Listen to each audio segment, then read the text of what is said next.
For much of the 19th century, Indo-China was owned and run by the French.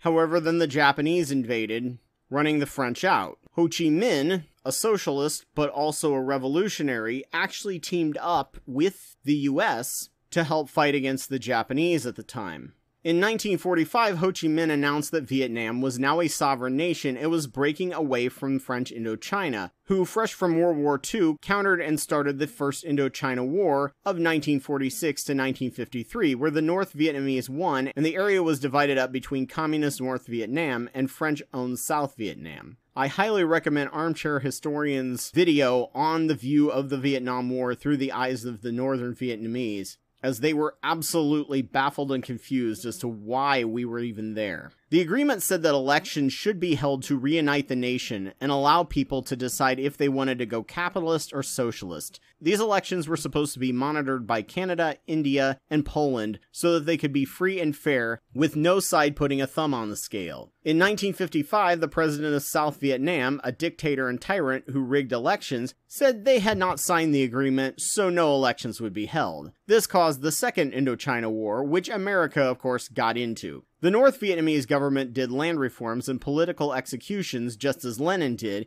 and while the numbers were hyped as to 1 in every 160 people, later estimates from declassified files listed it more like 13,000 people. Still not great. The Vietnamese government were Trotskyites and rejected Stalinism. French Indochina had essentially kept all Vietnamese destitute as French pillaged their land and resources, much like most colonial powers. Because of this, Vietnamese embraced Trotsky's ideas of marxist-leninism. The Viet Cong in South Vietnam, as well as those in the North, fought with non-stop fervor, and American generals were in shock as to how effective they were and how hard it was to crush their morale. American and French troops, of course, had low morale, being far from home in a war most of them were neutral on, being sent into a meat grinder, while the Vietnamese were overthrowing centuries of oppression in defense of their homes. And because the Vietnamese didn't understand why we were there, but we were bombing the hell out of their homes, they were understandably more brutal to our troops than we liked them to be, considering we weren't great to theirs either.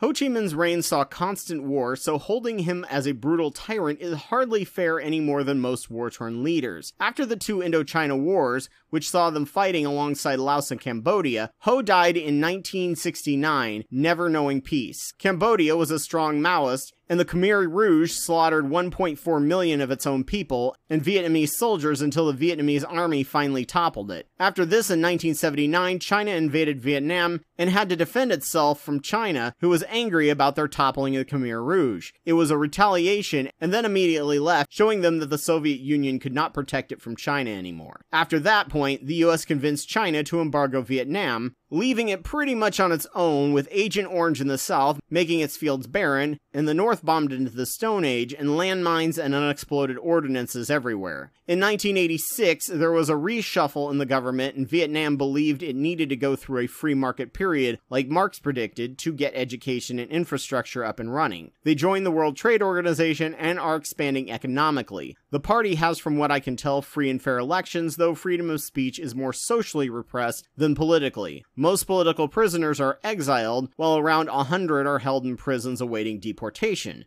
Compare this to how many prisoners America has, and this is a tiny drop in the bucket. Vietnam and Laos are essentially brother nations, and Laos relies on the Vietnamese military to help protect it, and it was part of the Chinese embargo. Vietnam and Laos may well be the closest thing to actual Marxist-Leninists as opposed to Stalinists. After the fall of the Soviet Union, a coup in Cambodia ended their ties with Vietnam, and the monarchy was restored. Behind the Bastards has a piece on one of the movers and shakers of the Cambodian genocide, with royalists, Soviets, and Maoist Khmer Rouge all constantly fighting and massacring each other until Vietnam came into the picture. As hesitant as I am of accepting any narrative from either side, YouTuber Luna Oi makes a strong case for Vietnam, and I can't find any facts to disprove her, and most of the facts we were told were lies from the government intelligence to help prolong the war. Historians of all political stripes are showing that Vietnam didn't massacre people more than any other nation does in the fog of war. A nation that tried to switch to socialism using democratic socialism and failed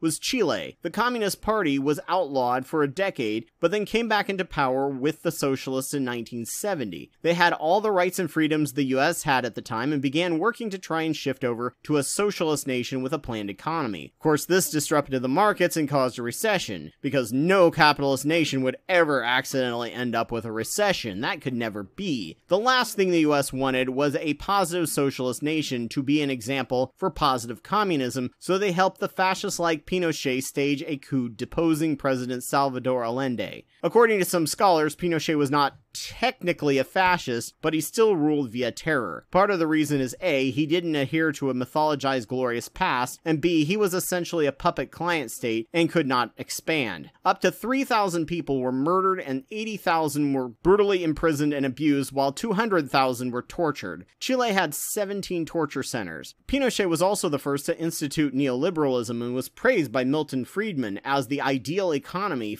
full knowing of the atrocities being done. Neoliberalism expanded a decade later via Thatcher and then Reagan, where they began also expanding neoconservative ideas of expanding their reach around the globe, destroying unions and regulation, making rich people so much richer, letting our infrastructure crumble, spiking the debt to later blame on the other party, and causing war crimes almost like neoliberalism never works. Kinda what is said about communism. Or it does, but like with fascism, it has no real endgame other than to return everything to an empire-level Gilded Age full of pollution, desperate workers, and hyper-rich assholes taking the places of lords and kings. Not even going to bother trying to monetize this one with all the violence in it. Sexual abuse was a major form of torture, with reports of drugged forced incest and use of animals. Nearly every single woman was the target of repeated rape, and men were anally raped and violated. Fear and intimidation was all part of this regime. I've had assholes on the internet claim that the rest of the population was doing better, like that's a rationalization, that certain classes of Americans are doing better because we have the most prison population aside from North Korea. Yeah, the underclass who disagrees isn't doing well, but you're all doing well. A person under fascism who embraces the fascism almost always does better, as they're a higher class now. They are still finding mass graves. Free helicopter rides is something you will see from online fascists as a joke, as he would take people out in a helicopter rides, blindfolded, tied up, and shoot a pistol or push something off the helicopter so they could hear the splash telling them that their comrade or someone they were in prison with had been pushed over, to try and get them to confess and give up their other comrades.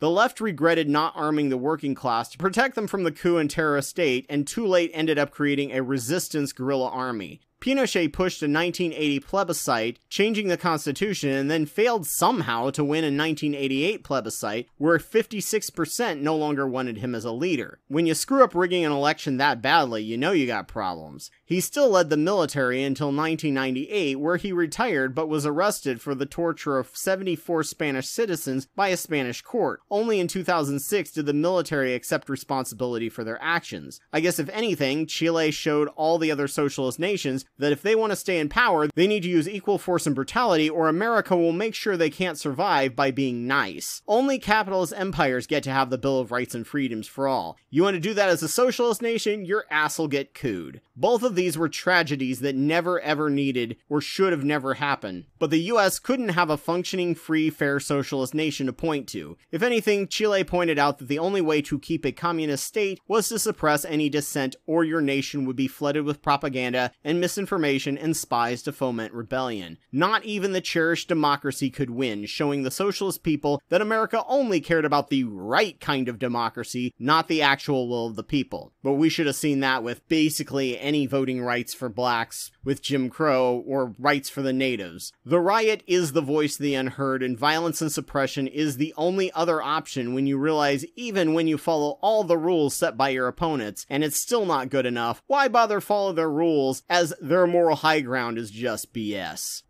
To be honest, it's really hard to discover the truth about socialism, communism, and anarchism. Both the capitalists and the communists use propaganda, each biased in favor of their side and very uncharitable to the other side, often not representing them or their arguments as the other side sees it. Pretty much always a straw man.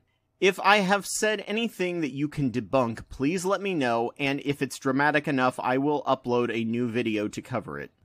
So as always, thank you all for watching this as a video or listening to this as a podcast, which I'm sure was completely uncontroversial to anyone, especially to the YouTube monetization team. So if you found this useful, please donate to my Patreon. Just a reminder that I'm Anubis2814 on YouTube, and I have almost 700 videos on my channel that I've made over the past 11 years on religion, science, psychology, and politics. Please go check them out, and if your site has the option, like, rate, review, and comment.